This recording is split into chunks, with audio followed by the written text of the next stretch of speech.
ਅੱਜ ਦੀਆਂ ਖਬਰਾਂ ਵੱਲ ਚਲੀਏ ਤੇ ਅੱਜ G7 ਦੀ ਜੋ ਸਮਿਟ ਹੋ ਰਹੀ ਆ ਉਹਦੇ ਵਿੱਚ ਯੂਕਰੇਨ ਦੇ ਪ੍ਰੈਜ਼ੀਡੈਂਟ ਵਲਾਡੀਮੀਰ ਜ਼ੈਲੈਂਸਕੀ ਪਹੁੰਚ ਰਹੇ ਹੈਗੇ ਆ ਤੇ ਉਹਨਾਂ ਨੇ ਪਹਿਲਾਂ ਹੀ ਅਰਬ ਦੇ ਕੁਝ ਲੀਡਰਸ ਆ ਉਹਨਾਂ ਨੂੰ ਅਕਿਊਜ਼ ਕੀਤਾ ਆ ਵੀ ਉਹ ਜੋ ਰਸ਼ੀਆ ਨੇ ਉਹਨਾਂ ਦੇ ਉੱਤੇ ਅਟੈਕ ਕਰਨਾ ਸ਼ੁਰੂ ਕੀਤਾ ਹੋਇਆ ਆ ਉਹਦੇ ਬਾਰੇ ਜਾਂ ਤਾਂ ਰਸ਼ੀਆ ਦੀ ਸਪੋਰਟ ਕਰ ਰਹੇ ਆ ਤੇ ਜਾਂ ਚੁੱਪੀ ਸਾਧੀ ਬੈਠੇ ਹੈਗੇ ਆ।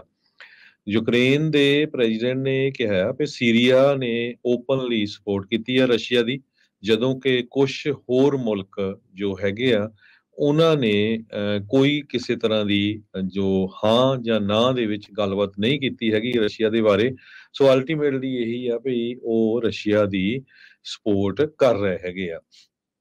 ਸੋ ਇਹਦੇ ਨਾਲ ਹੀ ਜੋ ਜ਼ੈਲੈਂਸਕੀ ਹੁਣੀ G7 ਸਮਿਟ ਜਾ ਰਹੇ ਆ, ਦੂਜੇ ਮੁਲਕਾਂ ਦੇ ਕੋਲੋਂ ਵੀ ਆਪਣੀ ਸਪੋਰਟ ਹੋਰ ਮੰਗਣਗੇ। ਪ੍ਰੈਜ਼ੀਡੈਂਟ ਜੋ ਬਾਈਡਨ ਉਹਨਾਂ ਨੇ ਵੀ ਕਿਹਾ ਵੀ ਜੁਆਇੰਟ ਪਾਇਲਟਸ ਦੀ ਜੋ ਟ੍ਰੇਨਿੰਗ ਆ ਅਮਰੀਕਾ ਦੇ ਨਾਲ ਉਹ ਇਸੇ ਤਰ੍ਹਾਂ ਜਾਰੀ ਰਹੂਗੀ।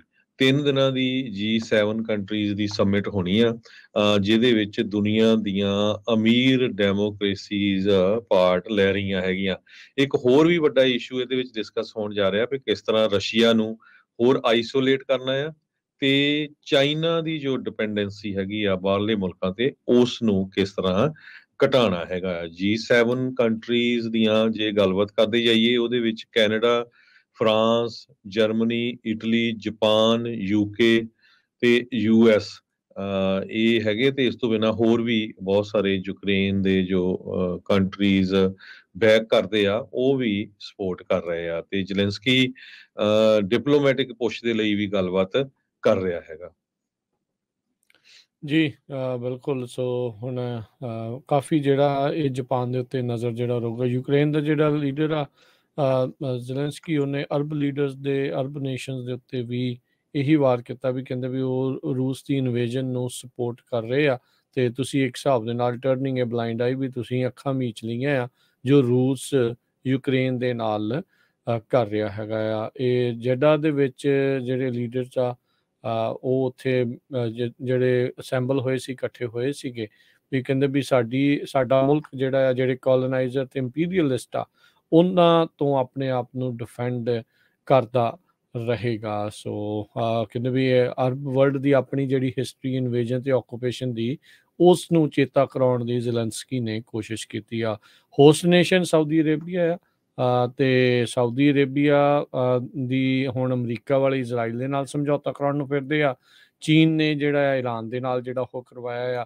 ਸਾਊਦੀ ਅਰੇਬੀਆ ਇਸ ਟਾਈਮ ਕਹਿੰਦੇ ਵੀ ਇੱਕ ਪਾਸੇ UN ਦਾ ਰੈਜ਼ੋਲੂਸ਼ਨ ਉਸ ਨੂੰ ਸਪੋਰਟ ਕਰ ਰਿਹਾ ਆ, ਉਸ ਰੈਜ਼ੋਲੂਸ਼ਨ ਨੂੰ ਸਪੋਰਟ ਕਰ ਰਿਹਾ ਜਿਸ ਦੇ ਵਿੱਚ ਰੂਸ ਨੂੰ ਕਿਹਾ ਜਾ ਰਿਹਾ ਵੀ ਤੁਸੀਂ ਆਪਣੇ ਟਰੂਪਸ ਜਿਹੜੇ ਆ ਉਹ ਵਾਪਸ ਲੈ ਲਓ ਤੇ ਨਾਲੇ $400 ਮਿਲੀਅਨ ਹਿਊਮੈਨੀਟੇਰੀਅਨ ਏਡ ਯੂਕਰੇਨ ਨੂੰ ਦਿੱਤੀ ਜਾਵੇ, ਉਸ ਦੀ ਸਪੋਰਟ ਕਰ ਰਿਹਾ ਆ।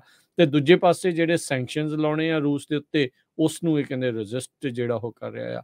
ਸਾਊਦੀ ਕਰਾਊਨ ਪ੍ਰਿੰਸ ਮੁਹੰਮਦ ਬਿਨ ਸਲਮਾਨ ਉਹਨੇ ਜਿਹੜਾ ਇੱਕ ਵਾਰੀ ਫੇਰ ਆਖਿਆ ਆ ਵੀ ਸਾਊਦੀ ਅਰੇਬੀਆ ਮੀਡੀਏਟ ਕਰਨ ਨੂੰ ਤਿਆਰ ਆ ਯੂਕਰੇਨ ਤੇ ਰੂਸ ਦੇ ਵਿੱਚ, ਜੇ ਇਸ ਦੇ ਨਾਲ ਜਿਹੜੀ ਫਾਈਟਿੰਗ ਆ ਉਹ ਖਤਮ ਹੋ ਜਾਂਦੀ ਆ। ਸੋ ਹੁਣ G7 ਦੇ ਵਿੱਚ ਹੋਰ ਕਿਹੜੀਆਂ ਗੱਲਾਂ ਜਿਹੜੀਆਂ ਆ ਉਹ ਹੋਣਗੀਆਂ, ਉਸ ਦੇ ਉੱਤੇ ਜ਼ਰੂਰ ਨਜ਼ਰ ਬਣੀ ਰਹੇਗੀ।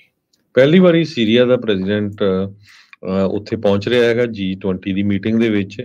ਤੇ ਇਸ ਤੋਂ ਬਿਨਾਂ ਜੋ ਨਾਰਥ ਕੋਰੀਆ ਆ ਉਹ ਰਸ਼ੀਆ ਦੀ ਸਪੋਰਟ ਕਰ ਰਿਹਾ। ਦੋ ਮੁਲਕ ਇਸ ਟਾਈਮ ਦੇ ਉੱਤੇ ਰਸ਼ੀਆ ਦੀ ਸਪੋਰਟ ਕਰ ਰਹੇ ਆ, ਪਰ ਹਥਿਆਰਾਂ ਨੂੰ ਖਰੀਦਣ ਦੇ ਲਈ ਜ਼ੈਲੈਂਸਕੀ ਵੱਖ-ਵੱਖ ਮੁਲਕਾਂ ਦੇ ਨਾਲ ਇਸ ਟਾਈਮ ਦੇ ਉੱਤੇ ਗੱਲਬਾਤ ਕਰ ਰਿਹਾ ਆ। F-16 ਫਾਈਟਰ ਜੈਟਸ ਵੀ ਇਹਨਾਂ ਨੇ ਰੀਸੈਂਟਲੀ ਖਰੀਦੇ ਹੈਗੇ ਆ ਤੇ ਬਾਈਡਨ ਐਡਮਿਨਿਸਟ੍ਰੇਸ਼ਨ ਨੇ ਵੀ ਸਿਗਨਲ ਦਿੱਤਾ ਸੀ ਵੀ ਜੋ ਯੂਰਪੀਅਨ ਐਲੀਜ਼ ਹੈਗੀਆਂ ਆ ਉਹ ਐਕਸਪੋਰਟ ਕਰ ਸਕਦੇ ਹੈਗੇ ਆ ਜੈਟਸ ਯੂਕਰੇਨ ਨੂੰ। ਤੇ ਇਸ ਤੋਂ ਬਿਨਾਂ ਜ਼ੈਲੈਂਸਕੀ ਜਾਪਾਨ ਦੇ ਵਿੱਚ ਵੀ ਜਾਏਗਾ ਤੇ ਜਾਪਾਨ ਵਾਲਿਆਂ ਤੋਂ ਵੀ ਆਪਣੀ ਜੋ ਮਦਦ ਆ ਉਹ ਮੰਗੂਗਾ। ਜੀ